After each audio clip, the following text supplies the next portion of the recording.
आपको सिखाया गया है कि हर चीज पर प्रतिक्रिया देना जरूरी है। हर राय पर, हर अपमान पर, हर खबर पर। ये आधुनिक दुनिया का सबसे बड़ा झूठ है। एक ऐसा झूठ जो आपकी मानसिक ऊर्जा को खत्म कर देता है और आपको कमजोर बना देता है। सच्चाई यह है कि असली शक्ति प्रतिक्रिया देने में नहीं, बल्कि प्रतिक्रिया न देने का चुनाव करने में है। आज हम बात करेंगे भावनात्मक सूक्ष्मवाद की। ये एक ऐसा सिद्धांत है जो केवल कुछ ही लोग समझते हैं, लेकिन जो इसे समझ जाते हैं वे अपनी जिंदगी के मालिक बन जाते हैं। ये भावनाओं को दबाने के बारे में नहीं है, ये उन्हें समझने और यह चुनने के बारे में है कि कौन सी भावना आपके ध्यान के योग्य है और कौन सी नहीं। यह वीडियो आपको सिखाएगा कि कैसे एक भावनात्मक शोर से भरी दुनिया में एक शांत, केंद्रित और शक्तिशाली पुरुष बने। यह वह गुप्त ज्ञान है जो आपको भीड़ से अलग करेगा। नीचे कमेंट करें और बताएं, आपकी सबसे बड़ी भावनात्मक चुनौती क्या है। चलिए इस यात्रा को शुरू करते हैं। हम एक ऐसी दुनिया में रहते हैं जो लगातार हमारा ध्यान खींचने की कोशिश कर रही है। सोशल मीडिया की सूचनाएं, ब्रेकिंग न्यूज के अलर्ट, सहकर्मियों की शिकायतें और समाज का निरंतर दबाव, ये सब मिलकर एक ऐसा मानसिक शोर पैदा करता है जो हमें लगातार प्रतिक्रिया करने के लिए मजबूर करता है। हम एक ऐसे जहाज की तरह बन गए हैं जिसका कोई लंगर नहीं है, जो हर लहर के साथ इधर उधर भटकता रहता है। इसका परिणाम तनाव, चिंता और यह महसूस होना कि हमारा अपनी जिंदगी पर कोई नियंत्रण नहीं है। पुरुषों से उम्मीद की जाती है कि वे मजबूत हों, लेकिन उन्हें कभी यह नहीं सिखाया जाता कि इस निरंतर भावनात्मक हमले से कैसे निपटना है। उन्हें सिखाया जाता है कि गुस्सा दिखाना मर्दानगी है या भावनाओं को पूरी तरह से अनदेखा करना ताकत है। दोनों ही रास्ते विनाश की ओर ले जाते हैं। भावनात्मक अतिसूक्ष्मवाद एक तीसरा रास्ता प्रदान करता है। यह एक आधुनिक दृष्टिकोण है जो प्राचीन स्टोइक ज्ञान पर आधारित है। ये आपको सिखाता है कि कैसे अपने मन को एक किले में बदला जाए, जिसकी दीवारों से बाहरी दुनिया का शोर टकराकर वापस लौट जाए। ये आपको अपनी ऊर्जा को संरक्षित करना और उसे केवल उन चीजों पर केंद्रित करना सिखाता है जो वास्तव में मायने रखती हैं। ब्लॉक 1, अतिसूक्ष्मवाद का मूल सिद्धांत। भावनात्मक अतिसूक्ष्मवाद का मतलब भावनाओं से रहित होना नहीं है। यह एक आम गलतफहमी है। इसका असली मतलब है अपनी भावनात्मक दुनिया में एक सख्त क्यूरेटर बनना। सोचिए, आपका दिमाग एक आर्ट गैलरी है। क्या आप हर किसी को अपनी दीवार पर कुछ भी टांगने की इजाजत देंगे? नहीं, आप केवल उन कलाकृतियों को चुनेंगे जो मूल्यवान, सुंदर और सार्थक हैं। इसी तरह भावनात्मक अतिसूक्ष्मवाद आपको यह चुनने की शक्ति देता है कि कौन सी भावनाएं आपके मानसिक स्थान में रहने के योग्य हैं। गुस्सा, जलन, छोटी छोटी बातों पर नाराजगी, ये सब सस्ते पोस्टर की तरह हैं जो आपकी गैलरी की सुंदरता को कम करते हैं। शांति, साहस, संतोष, ये मास्टरपीस है। ये सिद्धांत आपको सिखाता है कि आप अपनी भावनाओं के गुलाम नहीं, बल्कि उनके स्वामी हैं। आप यह तय करते हैं कि क्या महसूस करना है, कब महसूस करना है और कितनी देर तक महसूस करना है। यह पहला कदम है, ये समझना कि आपके पास एक विकल्प है। ज्यादातर लोग यह नहीं जानते कि उनके पास यह विकल्प है और इसीलिए वे हमेशा बाहरी घटनाओं के रहमोक्रम पर जीते हैं। ब्लॉक 2, नियंत्रण का विभाजन। यह स्टोइसिज्म का सबसे शक्तिशाली और सरल विचार है। अपनी जिंदगी की हर चीज को 2 श्रेणियों में बांटें। वे चीजें जिन्हें आप नियंत्रित कर सकते हैं और वे चीजें जिन्हें आप नियंत्रित नहीं कर सकते। आप क्या नियंत्रित नहीं कर सकते? मौसम, अर्थव्यवस्था, दूसरे लोगों की राय, ट्रैफिक। आप क्या नियंत्रित कर सकते हैं? आपके विचार, आपके निर्णय, आपकी प्रतिक्रियाएं और आपके प्रयास। एक औसत व्यक्ति अपना 90% समय और ऊर्जा उन चीजों पर चिंता करके बर्बाद करता है जिन्हें वह नियंत्रित नहीं कर सकता। उसने मेरे बारे में ऐसा क्यों कहा? अगर बारिश हो गई तो क्या होगा? लोग मेरे बारे में क्या सोचेंगे? यह सब मानसिक ऊर्जा की बर्बादी है। एक भावनात्मक अति सूक्ष्मवादी अपनी सारी ऊर्जा केवल उस 1% चीज पर केंद्रित करता है जिसे वह नियंत्रित कर सकता है, खुद पर। जब आप इस सरल विभाजन को अपनी जिंदगी में लागू करते हैं तो एक चमत्कार होता है। आपकी चिंताएं कम हो जाती हैं, आपका ध्यान केंद्रित हो जाता है।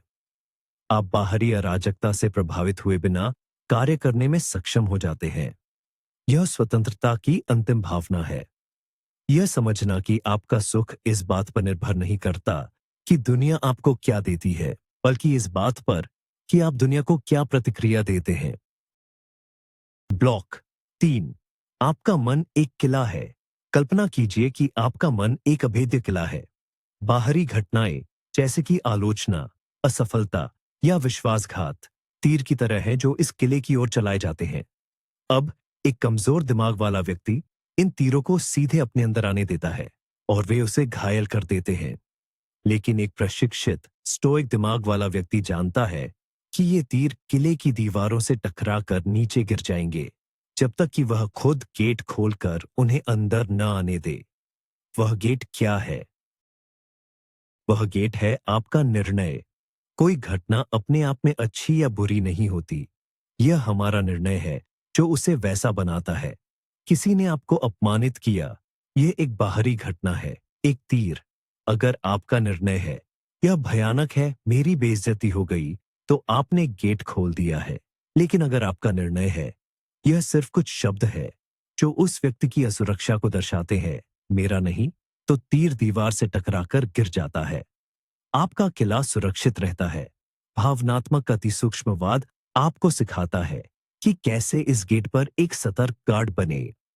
यह आपको हर विचार और हर भावना से सवाल करना सिखाता है कि क्या तुम मेरे किले में प्रवेश करने के योग्य हो। ब्लॉक 4। उत्तेजना और प्रतिक्रिया के बीच का स्थान। न्यूरोसाइंटिस्ट विक्टर फ्रैंकल ने कहा था, उत्तेजना और प्रतिक्रिया के बीच एक स्थान है। उस स्थान में हमारी प्रतिक्रिया चुनने की शक्ति निहित है और हमारी प्रतिक्रिया में ही हमारा विकास और हमारी स्वतंत्रता निहित है। यह स्थान शायद मानवता का सबसे बड़ा उपहार है। जब कोई आपकी कार को ओवरटेक करता है तो एक तत्काल उत्तेजना होती है। ज्यादातर लोग इस स्थान को अनदेखा कर देते हैं और सीधे क्रोध की प्रतिक्रिया में कूद जाते हैं। वे हॉर्न बजाते हैं, चिल्लाते हैं। उन्होंने अपनी शक्ति उस दूसरे ड्राइवर को दे दी। एक भावनात्मक अति सूक्ष्मवादी उस स्थान को पहचानता है। वह 1 सेकंड का विराम लेता है। इस 1 सेकंड में वह सोचता है, क्या इस पर प्रतिक्रिया देना मेरी ऊर्जा के लायक है? क्या इससे मेरी जिंदगी बेहतर होगी? इन 99% मामलों में जवाब नहीं होता है और वह शांति से आगे बढ़ जाता है। उसने अपनी शक्ति अपने पास रखी। इस स्थान को विकसित करना एक मांसपेशी की तरह है। जितना अधिक आप इसका उपयोग करते हैं, यह उतना ही मजबूत होता जाता है। ध्यान, गहरी सांस लेना या बस 10 तक गिनना, ये सभी इस स्थान को चौड़ा करने के अभ्यास है ताकि आपके पास बुद्धिमानी से चुनने का समय हो। ब्लॉक 5। धारणाओं को चुनौती देना। हम अपनी धारणाओं के कैदी हैं। हम घटनाओं को वैसे नहीं देखते जैसी वे हैं, बल्कि वैसे देखते हैं जैसे हम हैं। मार्कस ऑरेलियस ने लिखा, हमारी जिंदगी हमारे विचारों से बनती है। अगर आप मानते हैं कि दुनिया एक खतरनाक और अनुचित जगह है, तो आप हर जगह खतरे और अन्याय के सबूत पाएंगे। अगर आप मानते हैं कि लोग स्वाभाविक रूप से स्वार्थी हैं, तो आपको हर किसी के कार्यों में स्वार्थ दिखाई देगा। भावनात्मक अति सूक्ष्मवाद आपको एक मानसिक जासूस बनने के लिए कहता है, जो आपकी अपनी धारणाओं पर सवाल उठाता है। जब आपके मन में कोई नकारात्मक विचार आए, तो रुकें और पूछें, क्या यह सच है? क्या मैं इसे 100% निश्चितता के साथ कह सकता हूं? इस स्थिति को देखने का कोई और तरीका क्या है? यह धारणा मेरी मदद कर रही है या मुझे नुकसान पहुंचा रही है?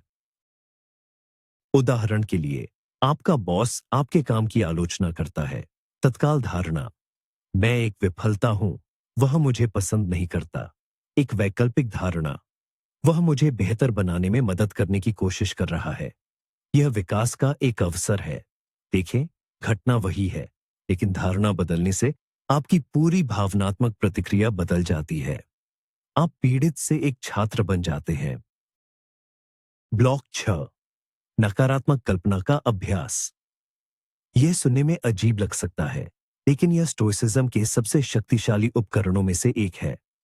हर सुबह कुछ मिनटों के लिए कल्पना करें कि आपके पास जो कुछ भी है वह सब कुछ खो गया है। आपकी नौकरी, आपका घर, आपके प्रियजन। यह आपको दुखी करने के लिए नहीं है। इसका उद्देश्य ठीक इसके विपरीत है। जब आप कुछ मिनटों के लिए इस नुकसान की कल्पना करते हैं और फिर अपनी आंखें खोलकर देखते हैं कि यह सब अभी भी आपके पास है, तो आप कृतज्ञता की एक जबरदस्त भावना महसूस करते हैं। जो चीजें आप सामान्य मानते थे, वे अचानक कीमती हो जाती हैं। यह अभ्यास आपको दो और तरीकों से मदद करता है। पहला, यह आपको भविष्य की संभावित कठिनाइयों के लिए मानसिक रूप से तैयार करता है। अगर आप पहले ही सबसे बुरे की कल्पना कर चुके हैं, तो जब कुछ कम बुरा होता है, तो आप उससे निपटने के लिए बेहतर तरीके से तैयार होते हैं। दूसरा, ये आपकी खुशी को बाहरी चीजों पर निर्भर होने से रोकता है। आप समझते हैं कि ये सब चीजें अस्थायी हैं और आपकी असली ताकत आपके अंदर है। ब्लॉक 7, अपनी भाषा को नियंत्रित करें। शब्द शक्तिशाली होते हैं। वे हमारी वास्तविकता का निर्माण करते हैं। एक भावनात्मक अतिसूक्ष्मवादी अपनी भाषा का बहुत सावधानी से उपयोग करता है, खासकर जब वह घटनाओं का वर्णन कर रहा हो। एक औसत व्यक्ति कहेगा, आज का दिन एक भयानक आपदा थी। यह एक भावनात्मक रूप से आवेशित बयान है जो स्थिति को और खराब बनाता है। एक स्टोइक कहेगा, आज कुछ अप्रत्याशित चुनौतियां थीं। देखे, दूसरा बयान कितना तटस्थ और वस्तुनिष्ठ है। यह भावना को समीकरण से हटा देता है और आपको समस्या पर ध्यान केंद्रित करने की अनुमति देता है, न कि उससे जुड़ी नाटकीयता पर। उसने मेरी बेइज्जती की के बजाय कहें उसने कुछ शब्द कहे जो मुझे पसंद नहीं आए। मैं बर्बाद हो गया के बजाय कहें मुझे एक वित्तीय झटका लगा है। अपनी भाषा को नाटकीय और व्यक्तिपरक से बदलकर वस्तुनिष्ठ और तथ्यात्मक बनाना आपकी भावनात्मक स्थिति पर तत्काल और गहरा प्रभाव डालता है। ये आपको नियंत्रण में रखता है। पूछना आहार का महत्व। हम अपने शरीर में क्या डालते हैं, इस पर बहुत ध्यान देते हैं। हम स्वस्थ भोजन खाने की कोशिश करते हैं, लेकिन हम अपने दिमाग में क्या डालते हैं, इस पर बहुत कम ध्यान देते हैं। आपका सूचना आहार आपके मानसिक स्वास्थ्य के लिए उतना ही महत्वपूर्ण है जितना कि आपका भोजन आहार आपके शारीरिक स्वास्थ्य के लिए। 24 घंटे की समाचार साइकिल, सोशल मीडिया पर अंतहीन बहस, सेलिब्रिटी गॉसिप, ये सब मानसिक जंक फूड है।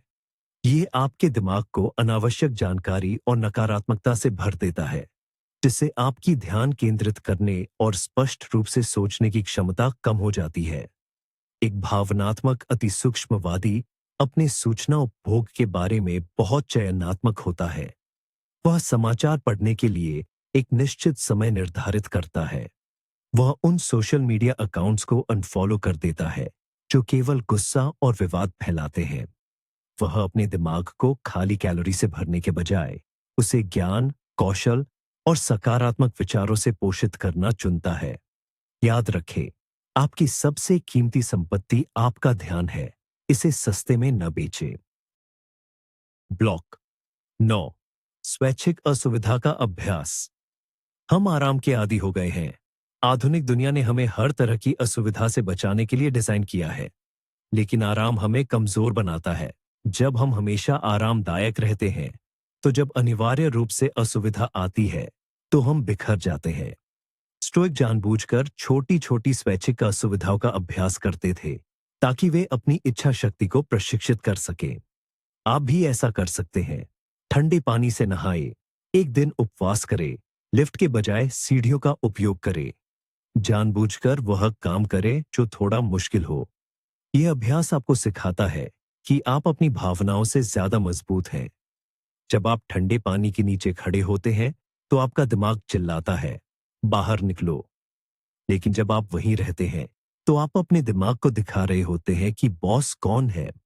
ये आपको मानसिक दृढ़ता का निर्माण करने में मदद करता है, ताकि जब जीवन आप पर वास्तविक अनैच्छिक कठिनाइयां फेंके तो आप उनसे निपटने के लिए तैयार हो। यह जिम जाने जैसा है, लेकिन आपकी इच्छा शक्ति के लिए। कहते हैं, सफलता को केवल जीत, पदोन्नति और मुनाफे से मापा जाता है।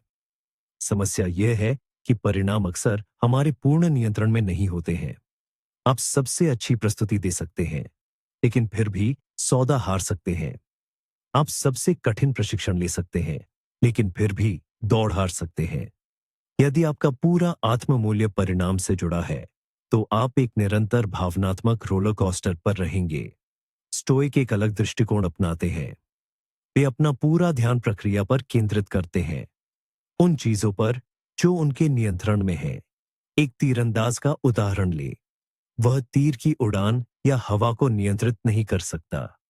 वह केवल अपनी मुद्रा, अपनी सांस और अपने लक्ष्य पर ध्यान केंद्रित कर सकता है। वह प्रक्रिया में उत्कृष्टता प्राप्त करने पर ध्यान केंद्रित करता है।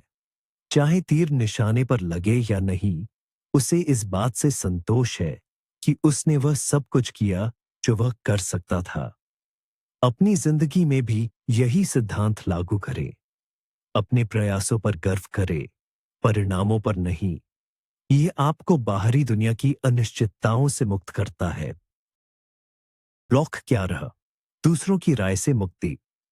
पुरुषों के लिए सबसे बड़े भावनात्मक जालों में से एक है दूसरों की स्वीकृति की आवश्यकता। हम चाहते हैं कि लोग हमें पसंद करें, हमारा सम्मान करें और हमें सफल माने। यह इच्छा हमें दूसरों की राय का गुलाम बना सकती है। जब कोई हमारी प्रशंसा करता है तो हम अच्छा महसूस करते हैं, और जब कोई हमारी आलोचना करता है तो हम बुरा महसूस करते हैं। हमारी भावनात्मक स्थिति का रिमोट कंट्रोल दूसरों के हाथों में होता है। भावनात्मक अतिसूक्ष्मवाद हमें इस गुलामी से मुक्त करता है। यह हमें सिखाता है कि हमारा मूल्य दूसरों की राय पर निर्भर नहीं करता है। हमारा मूल्य हमारे चरित्र, हमारे कार्यों और हमारे सिद्धांतों पर आधारित है। क्या आप एक अच्छे इंसान हैं? क्या आप कड़ी मेहनत करते हैं? क्या आप ईमानदार हैं? यदि इन सवालों का जवाब हाँ है, तो इससे कोई फर्क नहीं पड़ता कि कोई और क्या सोचता है। इसका मतलब यह नहीं है कि आप प्रतिक्रिया को पूरी तरह से अनदेखा कर दें। रचनात्मक आलोचना मूल्यवान हो सकती है, लेकिन आपको यह तय करना होगा कि कौन सी राय सुनने लायक है और कौन सी सिर्फ शोर है। ई बोल रहा है, अपनी राय दे रहा है, बहस कर रहा है। इस कोलाहल में मौन एक भूली हुई महाशक्ति बन गया है। जब आप बहस में होते हैं तो हर तर्क का जवाब देने की इच्छा होती है। जब कोई आप पर आरोप लगाता है तो तुरंत अपना बचाव करने की प्रवृत्ति होती है। लेकिन कभी-कभी सबसे शक्तिशाली प्रतिक्रिया कोई प्रतिक्रिया नहीं होती है। मौन कई संदेश भेज सकता है। यह कह सकता है, ये चर्चा मेरे समय के लायक नहीं है। यह कह सकता है, मैं आपकी बातों से इतना अप्रभावित हूं कि मुझे जवाब देने की भी जरूरत नहीं है। ये आपको सोचने और अपनी प्रतिक्रिया को सावधानी से तैयार करने का समय भी देता है। जो व्यक्ति हमेशा सबसे पहले और सबसे जोर से बोलता है, वह अक्सर सबसे असुरक्षित होता है। जो व्यक्ति शांत रह सकता है, सुन सकता है और केवल तभी बोल सकता है जब उसके पास कुछ सार्थक कहना हो, वह शक्ति और आत्मविश्वास का प्रदर्शन करता है। अपने दिन में मौन के क्षणों को शामिल करने का अभ्यास करें। हर ईमेल का तुरंत जवाब न दें। हर बातचीत में अपनी राय देने की जरूरत महसूस न करें। मौन को अपना सहयोगी बनाए। ब्लॉक 13, ऊपर से देखने का अभ्यास। जब हम किसी समस्या में बहुत गहरे डूबे होते हैं तो वह बहुत बड़ी और भारी लगती है। एक छोटी सी असहमति एक बड़े झगड़े की तरह महसूस हो सकती है। एक समय सीमा चूकना दुनिया के अंत जैसा लग सकता है। स्टोइक इस संकीर्ण दृष्टिकोण से बाहर निकलने के लिए एक मानसिक अभ्यास का उपयोग करते थे जिसे ऊपर से देखना कहा जाता है। कल्पना कीजिए कि आप अपने शरीर को छोड़कर ऊपर श्वीबन कर रहे हैं। आप अपने कमरे को देखते हैं, फिर अपने शहर को, फिर अपने देश को। आप ऊपर उठते रहते हैं जब तक कि पूरी पृथ्वी नीचे एक छोटी सी नीली गेंद की तरह ना दिखे। अब उस विशाल ब्रह्मांडीय परिप्रेक्ष्य से अपनी समस्या के बारे में सोचे। वह कितनी छोटी और महत्वहीन लगती है। यह अभ्यास आपकी समस्याओं को खत्म नहीं करता है, लेकिन यह उनसे जुड़ी भावनात्मक तीव्रता को कम कर देता है। यह आपको याद दिलाता है कि जीवन की बड़ी योजना में आपकी अधिकांश चिंताएं क्षणिक और छोटी हैं। यह आपको एक शांत और अधिक तर्कसंगत दृष्टिकोण देता है, जिससे आप बेहतर निर्णय ले सकते हैं। ब्लॉक 14, रिश्तों में भावनात्मक अति सूक्ष्मवाद। रिश्ते भावनात्मक रूप से सबसे अधिक मांग वाले क्षेत्र हो सकते हैं। छोटी छोटी बातों पर झगड़े, गलतफहमियां और अपेक्षाएं, ये सब बहुत अधिक मानसिक ऊर्जा की खपत कर सकते हैं। रिश्तों में भावनात्मक अति सूक्ष्मवाद का मतलब उदासीन या दूर होना नहीं है। इसका मतलब है कम नाटक और अधिक स्थिरता लाना। इसका मतलब है यह समझना कि आप अपने साथी की भावनाओं या प्रतिक्रियाओं को नियंत्रित नहीं कर सकते। आप केवल अपनी भावनाओं और प्रतिक्रियाओं को नियंत्रित कर सकते हैं। इसका मतलब है कि हर लड़ाई को जीतने की जरूरत नहीं है। कभी कभी शांति बनाए रखना सही होने से ज्यादा महत्वपूर्ण होता है। इसका मतलब है कि अपने साथी की बातों को व्यक्तिगत रूप से न लेना और ये समझना कि उनकी प्रतिक्रियाएं अक्सर उनके अपने डर और असुरक्षाओं से आती हैं, न कि आपसे। जब आप एक रिश्ते में शांत और स्थिर शक्ति का स्रोत बनते हैं, तो आप न केवल अपनी मानसिक शांति की रक्षा करते हैं, बल्कि आप अपने साथी के लिए भी एक सुरक्षित स्थान बनाते हैं। ब्लॉक 15, कृतज्ञता का दैनिक अभ्यास। हमारा दिमाग नकारात्मकता की ओर झुका होता है। हम उन 100 चीजों को भूल जाते हैं जो सही हुई और उस एक चीज पर ध्यान केंद्रित करते हैं जो गलत हुई। यह एक उत्तरजीविता तंत्र है, लेकिन आधुनिक दुनिया में यह अक्सर हमें दुखी और असंतुष्ट बनाता है।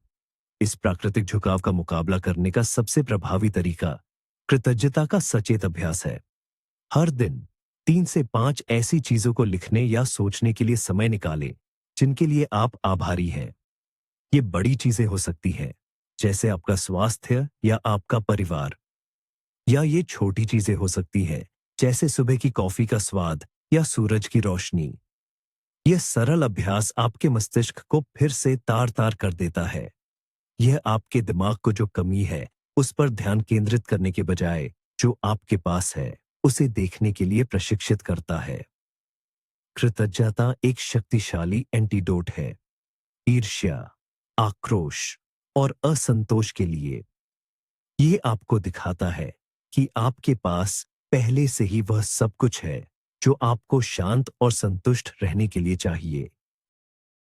ब्लॉक 16, न्याय की भावना को फिर से परिभाषित करना।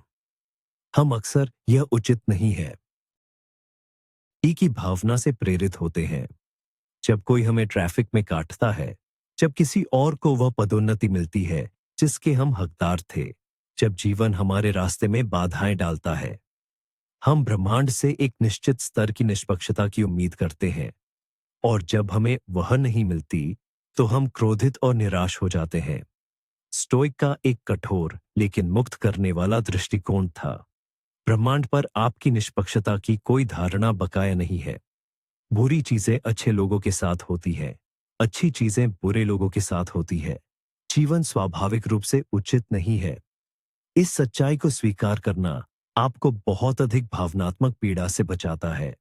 इसका मतलब यह नहीं है कि आप अन्याय के खिलाफ नहीं लड़ते। इसका मतलब है कि आप अपनी भावनात्मक स्थिरता को इस उम्मीद पर आधारित नहीं करते कि दुनिया हमेशा आपके नियमों के अनुसार खेलेगी।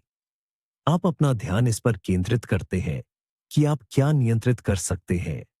स्थिति पर आपकी अपनी प्रतिक्रिया और बाधाओं के बावजूद सम्मान और साहस के साथ कार्य करने का आपका निर्णय। ब्लॉक 17, गुस्से को एक बाहरी संकेत के रूप में देखें। गुस्सा एक शक्तिशाली और अक्सर विनाशकारी भावना है। इसे अक्सर मर्दानगी के संकेत के रूप में गलत समझा जाता है, लेकिन वास्तव में यह कमजोरी का संकेत है। यह इस बात का संकेत है कि आपने किसी बाहरी चीज को अपनी आंतरिक शांति भंग करने की अनुमति दे दी है। भावनात्मक अतिसूक्ष्मवाद आपको गुस्से को एक दुश्मन के रूप में नहीं, बल्कि एक दूत के रूप में देखने के लिए कहता है। जब आप गुस्सा महसूस करते हैं, तो यह एक संकेत है।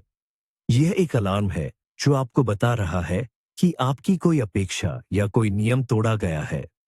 प्रतिक्रिया में विस्फोट करने के बजाय रुकें और पूछें, ये गुस्सा मुझे क्या बताने की कोशिश कर रहा है?